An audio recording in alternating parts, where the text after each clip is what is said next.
Hi everybody, Scott Card here with another quick video on Proteus. Today I want to talk to you about making a layout.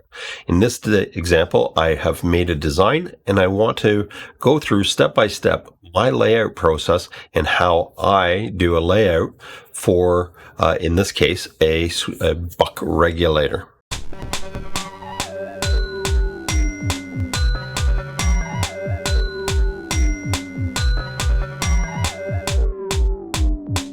Okay, welcome back everybody. So as you can see here, we have a design. Now this design I'm not able to simulate within Proteus, but it's simple enough that I feel that we can prototype it, and that's the plan today. So the schematic's already been done. I've gone through the bill of materials and made sure that the footprints that are available are in the design. And now we're going to go at and lay this out as a demonstration of how I lay out my circuit boards. And so the first thing that I want to bring up to you is that I've placed net classes to all of the power. Okay, now it is assumed that ground is going to be power, but I have put these high power traces here everywhere that the current is going to be flowing. One thing that I'd like to draw your attention to is that this data sheet does have a layout that's preferred. And you'll notice that we do have a ground plane that's in here, and we do have several of our components as close to this device as possible. So we're going to be mindful of that. The other thing that we want to be aware of is that this is going to be dissipating heat. And so we're going to want to place a reasonable pad underneath this part in order to dissipate that heat.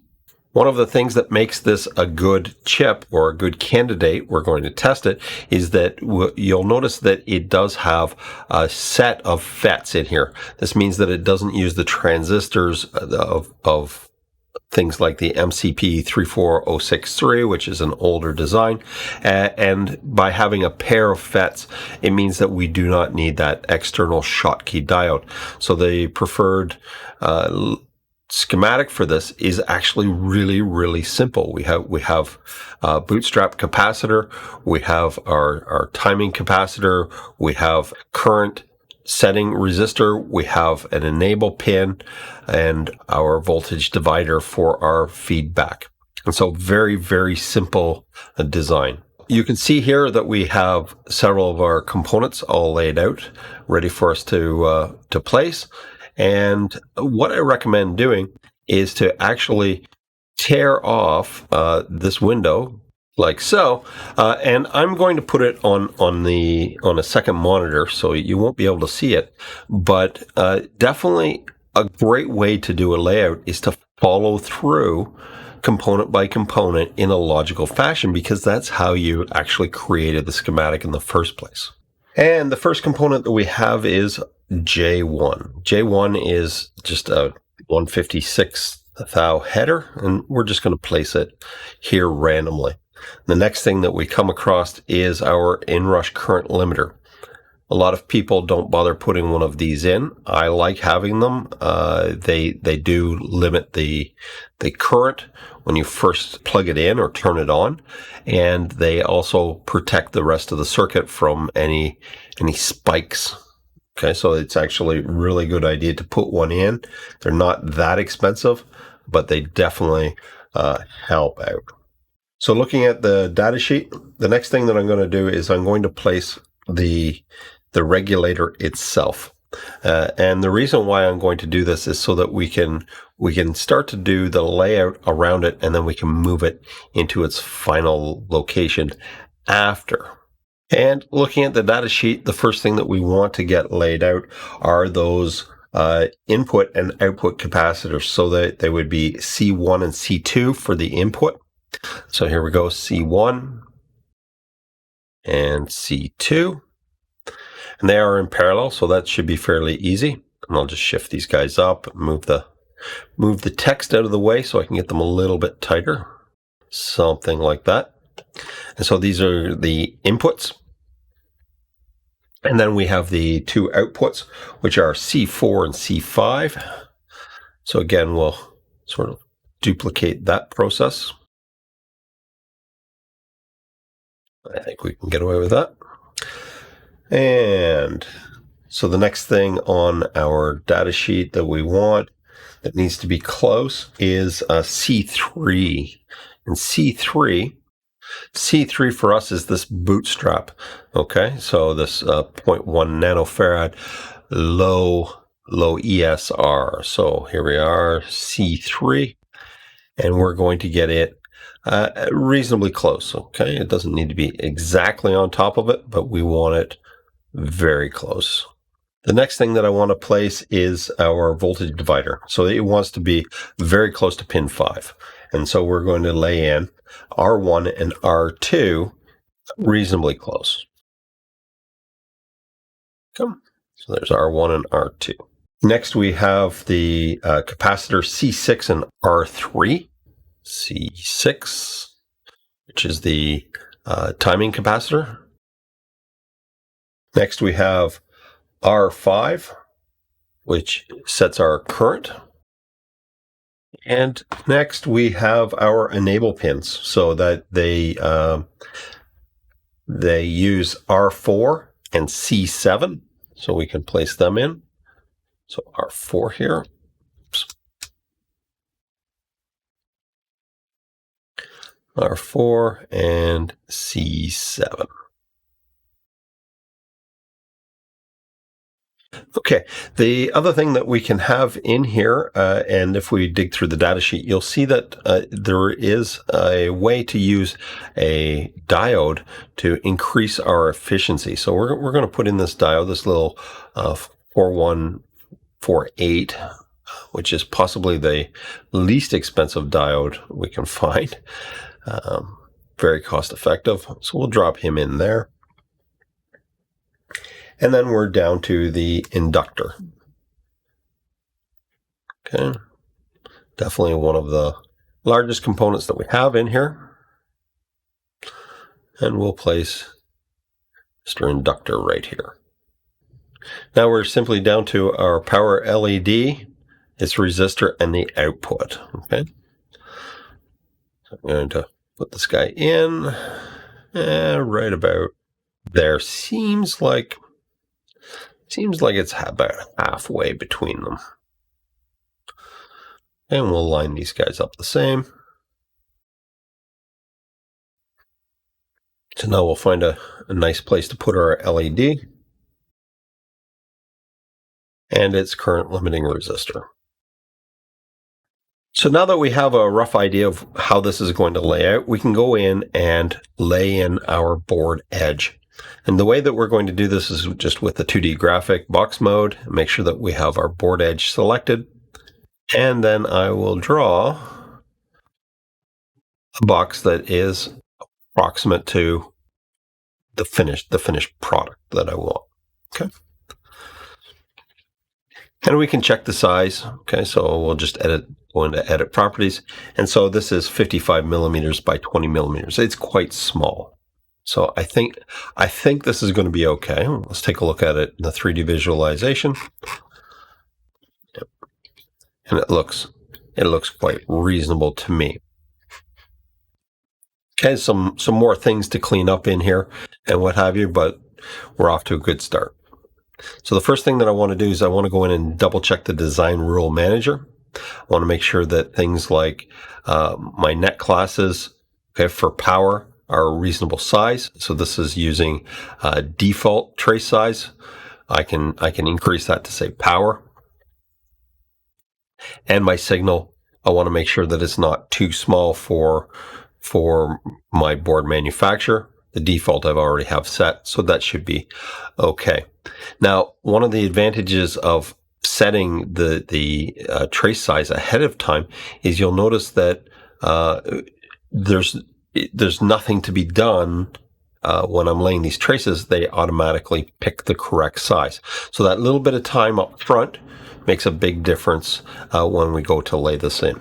And you'll notice that I'm not going to use the auto trace at all. I don't like the auto trace. I don't trust the auto trace. And unless you have a very complicated design and you're not concerned about trace efficiency or anything else. Now, we did talk about the thermal dissipation of this. component. And so what I'm going to do is I'm going to go in and I'm going to create a zone. And this zone is going to be larger than it needs to be for now, and that's okay. And I'm going to start by putting on a top copper and attaching it to ground equals power. The reason why I'm making this zone is I don't want to relieve the pins in this area. Okay, so you can see it's created a block, and these pins are not relieved. So any heat that's being generated there is going to get pulled out into this large heat sink. The next thing is I'm going to create another one, exactly the same, except this time it's going to be on the bottom copper. Okay, and so now if we look, I have a ground plane on the top and a ground plane on the bottom, and that's fantastic. But we need to tie it together thermally. And so what I want to do is I'm going to highlight this trace, and I'm going to do a via stitch. And in this case, I have some tented vias that I've made. If you're interested in that, I'll link in the video below. And I've already set the via spacing and the edge gap. And I'll say, okay. And what it's done now is it's created this stippling that will allow heat to migrate down through all of these vias, plethora of vias that we have in here, down to the bottom side. Now, the great thing about this is I can go at this and create now conventional power planes. So I can put it on the top and on the bottom. And it appears as if nothing's really happened, but it actually has created these two zones. One of them will be relieved, one of them won't. One of them has stippling in this very dense pack, and the other doesn't. Okay, so very helpful tool, very powerful, and will expedite our project here. And so the next thing that we want to do is we want to go in and start laying it in our traces. Now, if you didn't take the time ahead to create all of those zones, what you could do is turn off your automatic trace at this point and go set your manual trace size. Because I set mine, I'm not too worried about it. And using the page up, page down, we can toggle between our two trace layers. Okay. For example, I can put on the bottom layer a trace across the bottom for V in, and that's fine. And then for the V in on the top, we'd need to lay it in this way. And as you can see, we've run into a problem already. The problem is that all of these vias are interfering with our traces. And so what I'm going to do is I'm going to go back in here and I'm going to remove the stitching vias. Okay. Now, that doesn't mean that I've lost any of my zones. They're still there, and we'll put them back in after, but it's definitely going to reduce the number of them because of the traces.